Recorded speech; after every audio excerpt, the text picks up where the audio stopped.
Okay guys, तो आज के सेशन में हम लोग डिस्कस करेंगे कि अगर मुझे माई एसक्यूएल इंस्टॉल करना होगा अपने सिस्टम में तो किस तरीके से कर सकते हैं। और यहाँ पे हम लोग जस्ट गूगल पे जाएंगे और एक आता है जैम्प डाउनलोड। ठीक है, जस्ट ये मैं सर्च बार में डाल रहा हूँ। और ये जो फर्स्ट लिंक आप जो देख पा रहे हैं यहाँ पे, डाउनलोड जैम्प अपैची फ्रेंड्स, ये इसका ऑफिशियल वेबसाइट है। जस्ट हम फर्स्ट लिंक पे हम क्लिक करेंगे और यहाँ पे विंडोज़ के लिए आपके पास दिया हुआ है नीचे। आप लिनक्स अगर आप यूज़ करते हैं तो लिनक्स के लिए यहाँ पे आपको लिंक दिया हुआ है डाउनलोड करने के लिए। अगर आप मैक यूज़ करते हैं तो उसके लिए अलग यहाँ पे दिया हुआ है, उसके उसके वर्जन के अकॉर्डिंगली। तो अगर हम बात करते हैं, जैसे कि मैं यूज़ कर रहा हूँ, विंडोज़ यूज़ कर रहा हूँ, बशर्ते कि मेरे कंप्यूटर जो मेरा जो लैपटॉप है उसमें विंडोज़ 10 है वर्जन। बट यहाँ पे अगर आप देखेंगे कि विंडोज़ का 7.4 है, 8 है और 8.1 है, बट 10 यहाँ पे अवेलेबल नहीं है। बट फिर भी आप यहाँ पे कोई सा भी आप यहाँ पे इंस्टॉल आप कर लें, कोई प्रॉब्लम नहीं होगा, प्रॉपर तरीके से वो काम करेगा। तो फिलहाल मैं यहाँ पे जो 8.1 वाला जो पार्ट है, इसको मैं यहाँ पे डाउनलोड करूंगा, 64 बिट वाला। तो जैसे मैं इस पे मैं क्लिक करता हूँ और ये डाउनलोड होना स्टार्ट हो चुका है। और ये थोड़ा सा टाइम लेगा, डिपेंड करता है कि आपका जो इंटरनेट का स्पीड है, आपके कंप्यूटर का क्या परफॉर्मेंस है, सब कुछ उस पर डिपेंड करेगा। हम थोड़ा सा वेट करेंगे यहाँ पे। ये डाउनलोड यहाँ पे स्टार्ट हो चुका है, कॉर्नर में आप इसको देख पाएंगे।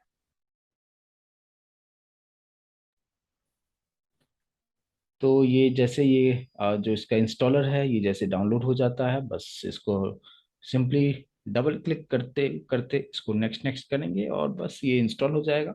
और फिर इसमें कुछ कुछ चेंजेस करना पड़ेगा जिसके बारे में डिस्कस करेंगे, और इसको फिर किस तरीके से हम यूज़ करेंगे ताकि आप माई स्क्वेल का जो डैशबोर्ड है उसको हम किस तरीके से यहाँ से एक्सेस कर सकते हैं, उसके बारे में डिस्कस करेंगे। देखिए, जैम्प जो है एक्चुअली पीएचपी के लिए बनाया गया है, पर्ल के लिए बनाया गया है, बट इसमें इनबिल्ट माई भी दिया गया है और इसी को हम लोग यूज हम कर सकते हैं। तो यहाँ पे, अच्छा, यहाँ पे जो जैम्प लिखा हुआ है, जैम्प का मतलब क्या होता है? एक्स का मतलब होता है क्रॉस प्लेटफॉर्म, ए फॉर होता है Apache, M for MySQL, P for PHP, and last वाला जो पी है उसका मतलब होता है पर्ल। राइट। तो ये जो सॉफ्टवेयर, इसके हेल्प से हम बहुत सारी चीज़ें कर सकते हैं, यानी पीएचपी कर सकते हैं, आप पर्ल कर सकते हैं, आप माई स्क्वेल को आप कर सकते हैं। इसमें जो सर्वर है अपैची टॉमकैट सर्वर है। और क्रॉस प्लेटफॉर्म मतलब किसी भी ऑपरेटिंग सिस्टम पे आप यूज़ कर सकते हैं। जैसे अगर मैं यूज़ कर रहा हूँ मैं यहाँ पे यूज़ कर रहा हूँ विंडोज़ यूज़ कर रहा हूँ, कोई मैक यूज़ कर रहा है, तो उसके लिए भी ये सॉफ्टवेयर प्रॉपर तरीके से काम करेगा। तो यहाँ पे हम लोग आते हैं कि ये जो डाउनलोड हो चुका है, यहाँ पे जो एरो सिंबल है उस पर क्लिक करेंगे, सो इन फोल्डर पे हम लोग जाएंगे और यहाँ पे आप देख पाएंगे इसको कि जैम्प ये वाला जो पार्ट है आपको देखने को मिलेगा। और जस्ट हम इसी को डबल क्लिक करेंगे। जैसे हम डबल क्लिक करेंगे, ये इंस्टॉलेशन का प्रोसेस जो होगा यहाँ से ये स्टार्ट होगा। थोड़ा सा हम यहाँ पे वेट करेंगे, थोड़ा सा टाइम लेगा ये।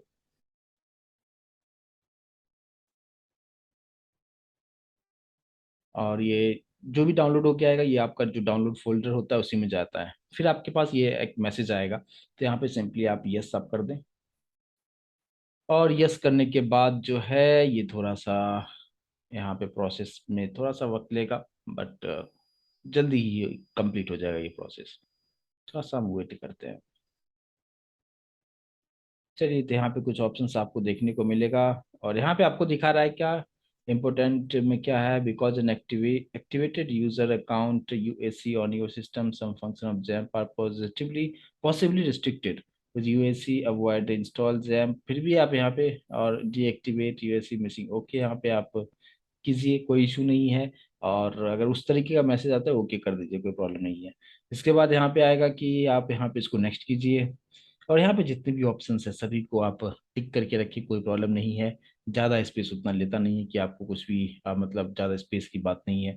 तो सभी टिक रहने दीजिए और फिर नेक्स्ट कीजिए। अब ये जो इंस्टॉल होगा कहाँ पे होगा? सी में, जैम्प में जो होगा ये इंस्टॉल होगा। यहाँ पे फिर नेक्स्ट कीजिए। लैंग्वेज यहाँ पे सेलेक्ट कर लीजिए इंग्लिश, और यहाँ पे नेक्स्ट कीजिए। और फिर आप यहाँ पे फिर से नेक्स्ट कीजिए। और नेक्स्ट करने के बाद जो है कुछ इस तरीके से यहाँ पे आपके पास ऑप्शंस आएगा। और यहाँ पे जो आप देख पाएंगे, setup is now ready to begin installing, यहाँ पे फिर से नेक्स्ट कीजिए।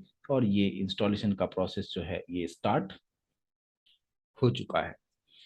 और ये थोड़ा सा वक्त लेगा, और जैसे ये चीज़ कंप्लीट होता है उसके बाद फिर आप इसको यूज़ करने के लिए बिल्कुल रेडी रहेंगे। और फिर इसके अंदर जो है, इसका जो माई स्किल का जो डैशबोर्ड होगा उसको हम किस तरीके से यूज कर सकते हैं, उस सभी चीज़ों के बारे में हम काफ़ी डिटेल में डिस्कस करेंगे। और मैंने एक एक चीज़ आपको यहाँ पे बताने की कोशिश की कि कहाँ से डाउनलोड करना है, क्या सब ऑप्शंस आ सकता है, और उसको किस तरीके से इंस्टॉलेशन का क्या प्रोसेस है। हर एक चीज़ यहाँ पे मैं बताने की कोशिश कर रहा हूँ ताकि आप जब खुद से करेंगे तो आपको प्रॉब्लम ना हो और हर चीज़ को आप बेहतर तरीके से समझ पाएंगे। लेकिन अगर आप चाहें कि सिर्फ माई स्क्वेल आपको सेपरेट भी अगर आपको सिर्फ इंस्टॉल करना है तो वो भी आप कर सकते हैं। ये कोई डिफरेंस नहीं है कि आप जैम्प के अंदर जो इनबिल्ट माई स्क्वेल है आप वो यूज कीजिए या आप सेपरेट माई स्क्वेल को ही सिर्फ इंस्टॉल कीजिए। तो ये कम्प्लीटली आपका चॉइस है, काम बिल्कुल वही करेगा, सिंटैक्स हमें वही सब चीजें लिखना है। ये जस्ट एक अलग सा एक इजी सा प्लेटफॉर्म दिया है, आप आसानी से इसका यूज आप करके आप अपने प्रोजेक्ट में डेटाबेस से रिलेटेड जो कुछ भी आपको करना होगा वो सभी चीज़ों को आप जैम्प के अंदर जो इनबिल्ट माई स्क्वेल है उसके हेल्प से ये सब चीज़ों को आप कर सकते हैं और बहुत ही इजी तरीके से कर सकते हैं। ओके, तो ये कंप्लीट हो चुका है और आप यहाँ पे मैसेज देख पाएंगे, completing the XAMPP setup wizard, और यहाँ पे एक मैसेज आपके सामने आ रहा है कि do you want to start the control panel now. Yes, यहाँ पे इसको टिक किए रहने दीजिए और यहाँ पे फिनिश पे क्लिक कर दीजिए। जैसे आप फिनिश पे क्लिक करेंगे उसके बाद फिर इसका जो कंट्रोल पैनल होगा वो ओपन होगा और फिर आप उस पे आप काम कर सकते हैं। देख सकते हैं आप ये कंट्रोल पैनल जो है, यहाँ पे आपको कुछ चेंजेस आपको करना पड़ेगा, चेंजेस नहीं बस थोड़ा सा आपको एक बटन पे क्लिक करना होगा और वो क्या होगा देखिए भी आप यहाँ पे मॉड्यूल मेकर से फोकस कीजिएगा प्लीज। मॉड्यूल के नीचे आपको अपैची है, माई स्क्वेल है, फाइल जिला है, ये और टॉम कैट है, ये सारा चीज यहाँ पे मतलब इंस्टॉल हो चुका है। और आपको स्टार्ट क्या क्या करना होगा, आप यहाँ पे स्टार्ट पे क्लिक कर दीजिए, ये अपैची का हो गया, और यहाँ पे अलाउ एक्सेस कर दीजिए अगर पूछता है तो। और चलिए, तो ये आप देखें कि स्टार्ट हो चुका है, इसका पोर्ट नंबर भी बता रहा है 80 है। इसके नीचे आपको दिखेगा माई स्क्वेल, इसको भी आप स्टार्ट पे आप क्लिक कर दें और ये भी हमारा स्टार्ट हो चुका है। यहाँ पे भी अलाउ एक्सेस पे क्लिक कर दें, मतलब ये कंप्लीट तरीके से काम कर रहा है। ये दो इंपॉर्टेंट पार्ट है, और इतना चीज़ें अगर आपने स्टार्ट कर दिया है तो फिर ओके है। और फिर मैं यहाँ पे क्लोज कर देता हूँ। इस बात पे ध्यान रखना कि हमेशा ये इस तरीके से यहाँ पे आपको दिखेगा, इसका मतलब क्या कि स्टार्ट मोड में है तो ही आप इस पे काम कर सकते हैं। फिलहाल मैं इसको मैं क्लोज कर देता हूँ। अब इसका यूज कैसे करेंगे, इंस्टॉल तो हो चुका है और ये प्रॉपर तरीके से आपने हमने यहाँ पे अपैची को और माई को हमने स्टार्ट मोड में कर दिया है। यहाँ पे मैं न्यू ब्राउजर ओपन कर रहा हूँ और जस्ट मैंने यहाँ पे टाइप किया लोकल होस्ट, क्या लिखा लोकल होस्ट लिखा, और जस्ट मैं एंटर प्रेस करता हूँ। जैसे यहाँ पे मैंने क्या लिखा सिर्फ लोकल होस्ट लिखा, एंटर किया, ऑटोमेटिक डैशबोर्ड आ गया। और अभी आपके पास यहाँ पे कुछ इस तरीके से ऑप्शंस आपको देखने को मिलेगा। अब यहाँ पे करना क्या है कि आप सिंपली PHP माई एडमिन, नीचे बहुत सारी चीजें हैं उसको आप पढ़ना चाहें पढ़ सकते हैं। और यहाँ पे PHP माई एडमिन जो है यहाँ पे जस्ट हम इस पे क्लिक करेंगे। जैसे आप इस पे क्लिक करेंगे आपको माई स्क्वेल का डैशबोर्ड आपको देखने को मिलेगा, देख पा रहे हैं, प्लीज कंफर्म करें। ठीक है, तो ये जो है यहाँ पे कम्प्लीटली हमारा PHP माई एडमिन जो है ये चीजें आ चुका है। और ये जो है माई स्क्वेल का चीजें आप यहाँ पे कर सकते हैं। कैसे यहाँ पे करना होगा, क्या करना होगा, किस तरीके से आप डेटाबेस क्रिएट करेंगे, वो भी चीजें मैं यहाँ पे आपको करके दिखा दूं तो आपको समझना आसान होगा। आपको सबसे ऊपर आपको दिखेगा डेटाबेसेस, यहाँ पे जस्ट आप क्लिक करेंगे तो यहाँ पे कुछ इस तरीके से आएगा क्रिएट डेटाबेस। मैं थोड़ा सा जूम कर देता हूँ। राइट, यहाँ पे एक ऑप्शन क्या दिखेगा, यहाँ पे क्रिएट डेटाबेस, और यहाँ पे आपको डेटाबेस का नाम आपको देना है कि डेटाबेस का नाम आप क्या देना चाहते हैं। सपोज मैंने यहाँ पे दे दिया क्या, माई डीबी, आप जो भी मर्जी आप दे सकते हैं।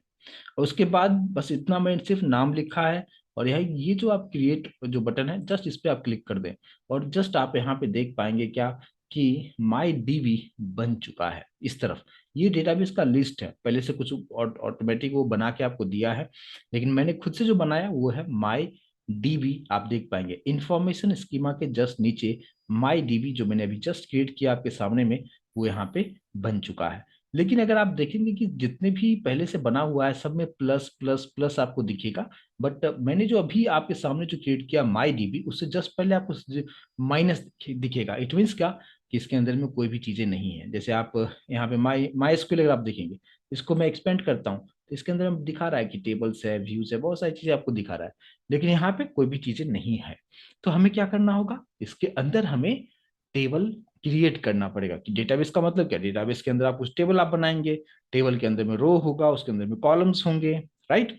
तो अभी मुझे क्या करना है, मुझे इसको मैंने सेलेक्ट किया है, और यहाँ पे आपको ऑप्शन दिखेगा क्या, क्रिएट न्यू टेबल। ठीक है, टेबल का नाम आप क्या देना चाहते हैं, मैं देना चाहता हूँ क्या, स्टूडेंट, यानी स्टूडेंट नाम का टेबल दे मैं बनाना चाहता हूँ, लेकिन उस टेबल में कितने नंबर ऑफ कॉलम्स होंगे ये आपको यहाँ पे डिसाइड करके देना है। सपोज मैं यहाँ पे रखता हूँ 3, यहाँ से भी आप कुछ इस तरीके से कर सकते हैं, ठीक है, अप डाउन, और यहाँ पे मैंने जस्ट 3 लिख दिया, और यहाँ पे जैसे क्रिएट बटन पे आप क्लिक करेंगे तो आप देखेंगे कि आपके पास 3 अलग अलग यहाँ पे कॉलम से आपके को बना के दे दिया है। और मैं थोड़ा सा इसको इस तरीके से रखता हूँ, कम करके 100% पे रखता हूँ। अब यहाँ पे आपको क्या देना है, यहाँ पे कि क्या कॉलम का जो आपने 3 कॉलम लिया है, आपको यहाँ पे first column, second column, third column आपको दिख तो रहा है, लेकिन आपको उसमें बताना होगा कि क्या नाम देना चाहिए। मैंने एक ले लिया, एक में रोल नंबर, दूसरा में मैंने ले लिया क्या, नेम, थर्ड वाले में मैंने क्या दे दिया, सिटी। और रोल नंबर का जो डेटा टाइप होगा वो आप क्या यूज करना चाहते हैं, ठीक है। तो यहाँ पे जैसे इस पे मैं क्लिक करता हूँ, बहुत सारी चीजें हैं, फिलहाल मैं यहाँ पे इंटीजर ही रखूंगा जिसमें नंबर हम यहाँ पे स्टोर कर सकते हैं कि रोल नंबर 1 2 3 4 कुछ इस तरीके से। नेम वाले में जो है यहाँ पे जो है हमें एक रखना है वेर कैर। वेर कैर का मतलब होता है कि वेरिएबल कैरेक्टर, किसी भी टाइप की वैल्यू को इसमें स्टोर किया जा सकता है, नंबर भी रख सकते हो आप, और अल्फाबेट में भी रख सकते हो, कोई प्रॉब्लम नहीं है, सेफ साइड में रहेगा, वेर कैर दे दीजिए। सिटी में अगर आते हैं तो यहाँ पे भी आपको वेर कैर आप इसको सेलेक्ट कर दीजिए, और फिर यहाँ पे जो आपको देना है कि उसका जो नंबर है वो आपको यहाँ पे बताना है कि मतलब कितना कैरेक्टर का आप मैक्स टू मैक्स दे सकते हैं। लेकिन अगर आप इंटीजर यूज करते हैं तो मैक्स टू मैक्स 11 आप इसका साइज फिक्स आपको रखना पड़ेगा।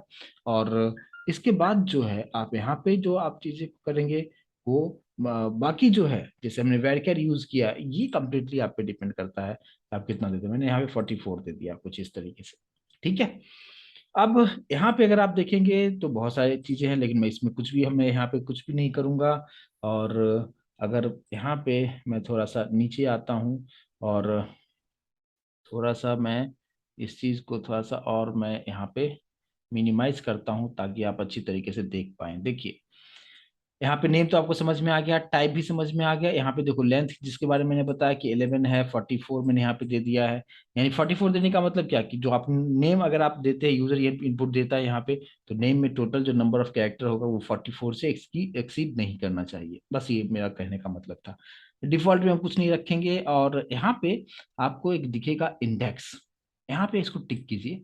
और यहाँ पे प्राइमरी है, यूनिक है, इंडेक्स है, बहुत सारी चीजें हैं, लेकिन मैं यहाँ पे प्राइमरी की सेलेक्ट करूंगा। जैसे यहाँ पे प्राइमरी किया तो यहाँ पे बता रहा है कि इंडेक्स चॉइस जो है ये आपको प्राइमरी रखना है, तो मैंने यहाँ पे प्राइमरी को ही रखा हुआ है, कोई इशू नहीं है। साइज कितना आपको रखना है, तो मैंने यहाँ पे दे दिया कि 11 रखना है, और यहाँ पे आपको गो कर देना है। ये प्राइमरी यहाँ पे सेट हो चुका है। इसके बाद यहाँ पे आपको छोटा सा दिखेगा ए आई लिखा हुआ, दिख रहा है क्या, देख पा रहे हैं क्या, ए आई का मतलब क्या होता है, ऑटो इंक्रीमेंट होगा क्या, ये जो रोल नंबर होगा ऑटो इंक्रीमेंट होना चाहिए, आप इस पर टिक कर दीजिए। इसका मतलब क्या, कि रोल नंबर आपको मैनुअली देने की जरूरत नहीं है, जैसे फर्स्ट एंट्री जाएगा ऑटोमेटिक उसका रोल नंबर 1 हो जाएगा, दूसरा एंट्री जाएगा 2 हो जाएगा, तीसरा जाएगा 3 हो जाएगा, कुछ इस तरीके से आप इसको समझ सकते हैं। और बाकी में मैं कुछ भी चेंजेस नहीं करूंगा। और इसके बाद हम लोग नीचे आएंगे, और यहाँ पे सेव एक बटन है, आपको दिख रहा होगा नीचे, सेव वाले कर्सर पे फोकस कीजिए प्लीज। फिर अगर मैं सेव करता हूँ तो भी आप देखेंगे ये प्रॉपर तरीके से ले चुका है। और इसमें ये जो चीजें होता है क्या, कि प्राइमरी की हम सेट करेंगे, हम कोडिंग के थ्रू हम सेट करेंगे, ज्यादा बेहतर तरीके से उस चीज को आप समझ पाएंगे। तो अभी आप यहाँ पे देख सकते हैं रोल नंबर, नेम, सिटी, है ना, 3 कॉलम्स हमने यहाँ पे जनरेट कर लिया है। अब हमने 2 चीजें अभी मैंने किया, मैंने क्या सब किया, मैंने ये बताया कि आपको डेटाबेस कैसे क्रिएट करना है, जिसका नाम हमने माईडीबी रखा, और इस माईडीबी के अंदर में हमने एक टेबल क्रिएट किया जिसका नाम है स्टूडेंट। और यहाँ पे भी इसके जस्ट पीछे अगर आप प्लस साइन पे अगर आप क्लिक करेंगे तो आपको बताएगा कि कॉलम्स, कॉलम्स के पीछे ही प्लस साइन है, इस पे भी आप क्लिक करेंगे तो बताएगा इसके अंदर सिटी है, इसके अंदर नेम है, इसके अंदर रोल है, और सबका डेटा टाइप भी यहाँ पे मेंशन करके आपको दिखा रहा है। तो डेटाबेस बन चुका है, टेबल बन चुका है, उसके अंदर में क्या क्या कॉलम्स है वो सब कुछ हम बना चुके हैं। अब अगर यहाँ पे मुझे डेटा को स्टोर करना होगा तो ये आप ऊपर यहाँ पे आपको इंसर्ट बटन दिखेगा, जस्ट इस पे हम क्लिक कर देंगे। जैसे आप क्लिक करेंगे एक बार में आप दो वैल्यू आप पास कर सकते हो, एक यहाँ पे ऊपर एक रोल नेम सिटी, एक डेटा यहाँ से दे सकते हैं, और नीचे एक डेटा यहाँ आपको यहाँ पे भी आप यहाँ पे दे सकते हैं। बीच में इग्नोर का भी ऑप्शन दिया है कि, लेकिन मैं चाहता हूँ कि एक बार में दो डेटा चला जाए, इसलिए मैं इग्नोर वाले को हटा दिया, कि मैं बोलता हूँ कि नहीं इसको इग्नोर मत करो, दोनों डेटा को यहाँ पे रखो। तो देखिए यहाँ पे रोल नंबर मैंने यहाँ पे दे दिया 1, नेम में समथिंग मैंने कुछ ए समथिंग कुछ नाम लिख दिया, कुछ ऐसे लिखता हूँ, है ना। और सिटी मैंने यहाँ पे दे दिया पुणे, एक डेटा मैंने दे दिया। दूसरे का रोल नंबर 2 दे दिया, नाम में हमने दे दिया BBB, और यहाँ पे मैंने दे दिया मुंबई, सिटी में मुंबई। और किसी भी गो बटन पे आप क्लिक कर सकते हैं, कोई जरूरी नहीं कि इस पे ही कीजिए इस पे ही कीजिए, किसी पे भी मैंने यहाँ पे क्लिक कर दिया। जैसे आप यहाँ पे क्लिक करेंगे आपको बताएगा कि 2 रोज इंसर्टेड, और यहाँ पे जो इंसर्शन का जो एसक्यूएल सिंटैक्स होता है वो भी आपको दिखा रहा है कि इंसर्ट इनटू, ये क्या हो गया, डेटाबेस का नाम, ठीक है। यहाँ पे स्टूडेंट, सॉरी यहाँ पे ये इंसर्ट इनटू टेबल का नाम, और उसके अंदर में क्या क्या फील्ड्स हमने लिया है, और वैल्यूज में ये फर्स्ट वैल्यूज और ये सेकंड वैल्यूज है। और ये हमने खुद से नहीं लिखा, ये ऑटोमेटिक हो रहा है। और इसको अगर हम JDBC के थ्रू करना चाहें तो ये सब पूरा कोडिंग के थ्रू हम लोग वहाँ पे देखेंगे। तो ये चीजें यहाँ पे बन चुका है। और अगर आप देखना चाहें डेटा को, तो वापस से मैं यहाँ पे जो स्टूडेंट लिखा हुआ है इसी पे मैं क्लिक करता हूँ, और अभी आप यहाँ पे देख पाएंगे, नीचे मैं थोड़ा सा जूम कर देता हूँ आपके लिए, यहाँ पे आप देख पाएंगे रोल नंबर 1 2 यहाँ पे आ चुका है, नेम, और यहाँ पे आ चुका है सिटी। और भी डेटा को आप स्टोर करना चाहें तो आप यहाँ पे और भी डेटा को आप यहाँ पे डेफिनेटली आप फिर से इंसर्ट पे आप क्लिक करते हुए, और आप यहाँ पे फिर से डेटा आप देना चाहें दे सकते हैं। जैसे मैंने यहाँ पे 3 दे दिया, कुछ यहाँ पे कुछ इस तरीके से, कुछ भी रेंडमली मैं कुछ डेटा मैं यहाँ पे पास कर देता हूँ, यहाँ पे 4 दे दिया, यहाँ पे कुछ समय डेटा पास कर दिया, यहाँ पे किसी भी गो बटन पे मैंने क्लिक करता हूँ, ऊपर दिखाएगा आपको कि 2 रोज इंसर्टेड, और फिर से हम लोग यहाँ पे स्टूडेंट पे मैं क्लिक करता हूँ, और अभी आप देखेंगे कि सभी डेटा यहाँ पे आ चुका है। लेकिन ये जो चीजें मैं कर रहा हूँ ये चीजें हमने माई स्क्यूएल के पोर्टल पे आके, इसके डैशबोर्ड पे आके हमने डेटाबेस बनाया, टेबल बनाया, और उसके अंदर में हम लोग डेटा को स्टोर भी हम लोग कर रहे हैं। लेकिन बात करते हैं कि ये चीजें हमें JDBC के थ्रू कैसे करना है, जावा के थ्रू किस तरीके से करना है, आगे हाइबरनेट में भी सब चीजें करना होगा, तो इसको जावा से कनेक्टिविटी करके किस तरीके से करना होगा, और वो सब होता है JDBC के थ्रू किस तरीके से होगा, वो आगे के सेशन में हम डिस्कस करेंगे। फिलहाल आज का सेशन है कि ये सेशन मैं इस पर्पज से आपको बता रहा हूँ कि ये जो इसका सेटअप किस तरीके से हम करेंगे, यानी डेटाबेस का जो सेटअप होगा, यानी जैम्प हमने किस तरीके से इंस्टॉल किया और किस तरीके से किया, पूरा डाउनलोड से लेके इंस्टॉलिंग प्रोसेस एक एक चीज मैंने यहाँ पे आपके सामने में किया था, कि आपको जब आप ये खुद से इसको डाउनलोड करके इंस्टॉल करेंगे तो आपको हर चीज समझ में आएगा। उसके अंदर हम किस तरीके से डेटाबेस क्रिएट करेंगे, टेबल कैसे बनाएंगे, वैल्यू इंसर्ट हम किस तरीके से करेंगे, हर एक चीज को मैंने यहाँ पे बताने की कोशिश किया, और यहाँ तक आप समझ पाए होंगे। अब बात करते हैं कि डेटाबेस को, अगर ठीक है चलो यहाँ तक तो बन गया, एक ऑप्शन आपको मिलेगा यहाँ पे प्रिविलेजेस। अगर प्रिविलेजेस पे अगर आप क्लिक करते हैं तो एक चीज पे आप ध्यान दीजिएगा कि जब भी आप डेटाबेस को एक्सेस करते हैं किसी दूसरे प्रोग्रामिंग लैंग्वेज से, जैसे PHP से या .NET से या जावा से, तो वहाँ पे आप डायरेक्टली इसको एक्सेस नहीं कर सकते हैं। इसका जो माई स्क्यूएल है इसका एक specific user name and password होता है, और वो यूजर नेम एंड पासवर्ड देने के बाद ही आप इसको आप एक्सेस कर सकते हैं। तो अगर आप यहाँ पे देखेंगे कि एक होता है बाय डिफॉल्ट, यहाँ पे यूजर नेम आप देख पाएंगे, यूजर नेम के नीचे आपको रूट देखने को मिलेगा। होस्ट का मतलब क्या, लोकल होस्ट पे रन होगा, ठीक है। यहाँ पे टाइप, यहाँ पे ग्लोबल दिया हुआ है, यहाँ पे यस आपको दिया हुआ है, मतलब आप डायरेक्टली आप रूट यूज करके आप इसको एक्सेस आप कर सकते हैं। लेकिन अगर आप चाहते हैं कि नहीं मैं खुद से यूजर नेम एंड पासवर्ड में बनाना चाहता हूँ, तो भी आप उस चीज को बना सकते हैं। जैसे कि मान लीजिए मैंने यहाँ पे लिखा ऐड यूजर अकाउंट, अब यूजर नेम मैंने यहाँ पे दे दिया क्या, CNC दे दिया। यहाँ पे आपको दिखा रहा है कि होस्ट कौन सा सेलेक्ट करना है, तो यहाँ पे आप ड्रॉप डाउन लिस्ट सेलेक्ट कीजिए, लोकल होस्ट सेलेक्ट कर लीजिए। पासवर्ड क्या देना चाहते हैं, पासवर्ड में देना चाहता हूँ 1 2 3, सिंपल सा मैं रखता हूँ ताकि हमें याद रहे, ठीक है। रीटाइप कर कीजिए 1 2 3, ओके है। और यहाँ पे जनरेट पासवर्ड पे मत कीजिएगा, नहीं तो फिर प्रॉब्लम करेगा, और फिर आपको वो जो पासवर्ड होगा वो याद रखना थोड़ा सा मुश्किल होगा, उसको आप इग्नोर कीजिए। और उसके बाद जो है आपको करना क्या है, यहाँ पे मैंने यहाँ पे बाय डिफॉल्ट ठीक है, grant all privilege on the database MyDB, है ना। MyDB से रिलेटेड जितने भी चीजें होगा सबको हम एक्सेस कर सकते हैं। क्या सब, ये सब प्रॉपर्टीज है, सेलेक्ट इंसर्ट अपडेट डिलीट सब कुछ कर सकते हैं। तो मैंने यहाँ पे चेक ऑल में कर देता हूँ कि आप इस पर्टिकुलर यूजर नेम जो मैंने नाम दिया है CNC, है ना, और पासवर्ड रखा है 123। इसके हेल्प से हम डेटाबेस के ये सभी ऑपरेशंस को परफॉर्म कर सकते हैं अगर मुझे किसी दूसरे प्रोग्रामिंग लैंग्वेज से इसको करना होगा तो। ठीक है, अब इतना करने के बाद यहाँ पे नीचे हम लोग आएंगे और यहाँ पे जस्ट गो बटन पे हम क्लिक कर देंगे। ठीक है, और जैसे हम यहाँ पे आप गो बटन पे आप क्लिक करेंगे तो यहाँ पे आप देख पाएंगे इस तरीके से आ रहा है, इसको आप नेवर कर दें। You have added a new user, यहाँ पे बता दिया कि आपने एक नया यूजर को आपने ऐड किया है जिसका एक स्पेसिफिक पासवर्ड होगा जिसको आपको ध्यान में रखना होगा। तो अब मैं वापस से यहाँ पे होम पे आ जाता हूँ, और होम पे आने के बाद जो है, अगर यहाँ पे यूजर अकाउंट्स पे अगर आप जाते हैं तो अभी आप यहाँ पे देख पाएंगे जो मैंने अभी आपके सामने क्रिएट किया है, सीएनसी क्रिएट किया था, लोकल होस्ट, पासवर्ड यस लिखा हुआ है, मतलब यस पासवर्ड हमने दिया हुआ है। क्या दिया हुआ है आप ध्यान रखें, और ग्लोबल प्रिविलेजेस मतलब ऑल प्रिविलेजेस मैंने ऑन करके रखा हुआ है ताकि आप इस CNC user name and password 123 की हेल्प से आप डेटाबेस के सभी ऑपरेशंस को आप यहाँ पे परफॉर्म कर सकते हैं। और इसका यूज हम लोग कहाँ पे करेंगे, जब हम इसको जावा से कनेक्ट करेंगे उस वक्त हम इस सब चीजों का काफी बेहतर तरीके से यूज हम करेंगे। कैसे सब होगा वो सब कुछ प्रैक्टिकली हम लोग आगे के सेशन में डिस्कस हम लोग करेंगे। ठीक है, तो ये सब चीजें, इतना जो चीजें हैं ये जस्ट मैंने आपको सेटअप आपको बताया, और किस तरीके से यूजर नेम एंड पासवर्ड यहाँ पे होता है बाय डिफॉल्ट, लेकिन जो होता है वो होता है रूट। जैसे बहुत सारे रूट आपको देखने को यहाँ पे मिलेगा, लेकिन हम लोग लोकल होस्ट वाला यूज करेंगे, क्योंकि जब मैंने इसको फर्स्ट टाइम जब इसका डैशबोर्ड जब ओपन किया तो मैंने क्या लिखा था, ब्राउजर पे जस्ट मैंने लोकल होस्ट लिखा था, एंटर किया था, ये डैशबोर्ड ओपन हो गया था। तो हम लोग यहाँ पे रूट लिखेंगे यूजर नेम और लोकल होस्ट पे रन होगा, लेकिन पासवर्ड में कुछ आपको देने की जरूरत नहीं है, तो डिफॉल्ट हम लोग यही यूज करेंगे। बट आप सिक्योरिटी पर्पज से आप चाहते हैं कि आप खुद का बनाना, तो मैंने अभी आपको वो भी बना के दिखाया कि आप ये यूज करना चाहें तो हमें पासवर्ड आप दीजिए। अगर आप चाहते हैं डिफॉल्ट वाला यूज कीजिए, रूट और पासवर्ड नहीं देना चाहिए, तो आप वो भी आप यूज कर सकते हैं।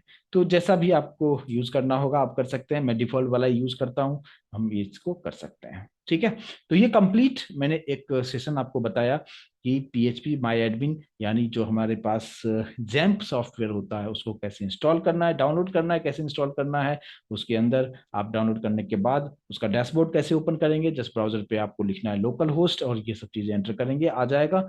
डेटाबेस कैसे क्रिएट करना है, डेटाबेस के अंदर टेबल कैसे बनाना है, वैल्यू कैसे इंसर्ट करना है, और ये सब चीजें करने के लिए मैंने कुछ भी कोडिंग नहीं लिखा है, ऑटोमेटिक सब कुछ आपको बना के दे रहा है। लेकिन हम लोग आने वाले सेशन में डिस्कस करेंगे कि जेडीबीसी के थ्रू हम कैसे ये सब चीजें करेंगे, हम लोग यहाँ पे आएंगे भी नहीं, और डेटाबेस बनाना होगा तो कैसे बनाएंगे, यानी जावा के हेल्प से हम सब कुछ डेटाबेस बनाएंगे, टेबल बनाएंगे, ये फील्ड्स बनाएंगे, वैल्यू इंसर्ट करेंगे, ये सारा काम जो होगा वो सब कुछ हम लोग किसके थ्रू करेंगे, जावा के थ्रू करेंगे। तो टॉपिक होगा जावा डेटाबेस कनेक्टिविटी। नाम से समझ में आ रहा है कि जावा को डेटाबेस से कनेक्ट करना है, तो ये हमारा क्या हो गया, ये डेटाबेस हो गया। और जावा एक अलग प्रोग्रामिंग लैंग्वेज है, डेटाबेस एक अलग है। अब दोनों को कैसे हम कंबाइन करेंगे, दोनों को कैसे एक दूसरे से लिंक करेंगे, इधर से डेटा उधर भेजेंगे, जावा से डेटा इधर भेजेंगे, इधर का डेटा जावा को देंगे, और सारा चीज कैसे होगा वो सब काफी डिटेल में आने वाले सेशन में डिस्कस करेंगे। बट मैं उम्मीद करता हूँ कि अभी आप लोग बहुत आसानी से इसको डाउनलोड करके इंस्टॉल करके प्रॉपर तरीके से आप यूज आप कर सकते हैं। और यहाँ तक क्लियर होगा तो प्लीज मुझे कंफर्मेशन जरूर दें।